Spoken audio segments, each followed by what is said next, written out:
Divine telegrams, the disjointed letters and mathematical miracles of the Qur'an. Divine telegrams, the disjointed letters and mathematical miracles of the Qur'an. Letters that stop the heart before the Qur'an teaches us about prayer, fasting, or the Day of Judgment. Before it introduces the prophets or speaks about heaven and hell, it begins in nearly 30 chapters with mysterious letters. Alif, Lam, Mim, Ha, Mim, Kaf, Ha, Ya, Ain, Sad. No human can explain these, not even the prophet commented on their meanings, and yet they are recited with awe and preserved perfectly to this day. These are the muqatat, the disjointed letters. They appear at the beginning of 29 surahs in the Qur'an. No other book in the world begins like this. Why? Because no other book is from Allah. They are not to be decoded, they are to be recognized as divine telegrams, mysterious messages that command your attention, that say, listen, what follows is not the speech of man. Divine telegrams from the Creator. These letters aren't randomly selected. Each set appears intentionally at the beginning of certain surahs. For example, Alif Lam Mim opens Surah Al-Baqarah, Al-Imran, and several other chapters. Alif Lam Ra begins surahs 10, 11, 12, 14, and 15. The long combination Kaf Ha Ya Ain Sad begins Surah Maryam, and Taha introduces the surah of that very name. Ha Mim opens a cluster of 7 surahs in a row from Surah Ghafir 40 to Surah Al-Agaf 46, and Yasin, the heart of the Qur'an, begins Surah 36. These letters are recited but not translated.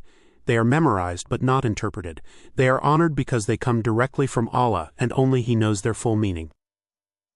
Mathematical miracles behind the letters. While the meaning of these letters is hidden, their structure is not. Researchers have found that these mysterious letters follow mathematical patterns so intricate that no human author could replicate them, especially not a man who was unlettered and lived over 1400 years ago.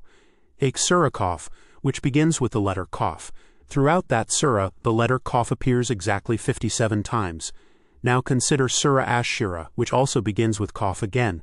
The letter Qaf appears exactly 57 times. This is not chance, this is design. Let's look at Surah Yasin, which opens with the letters Ya and Sin. The letter Ya appears 237 times, and Sin 48 times in the surah.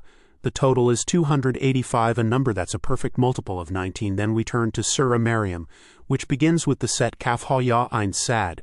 These 5 letters appear a precise number of times in the surah. Kaf appears 19 times, Ha appears 42 times, Ya 285 times, Ain 99 times, and Sad 26 times. Each is exact, counted and preserved, no randomness, only revelation.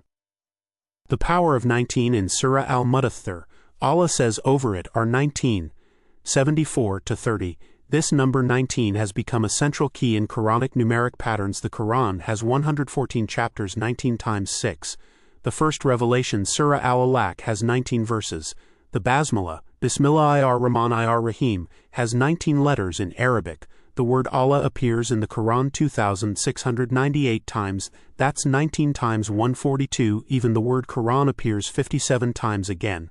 A multiple of 19. This is not superstition, this is structure.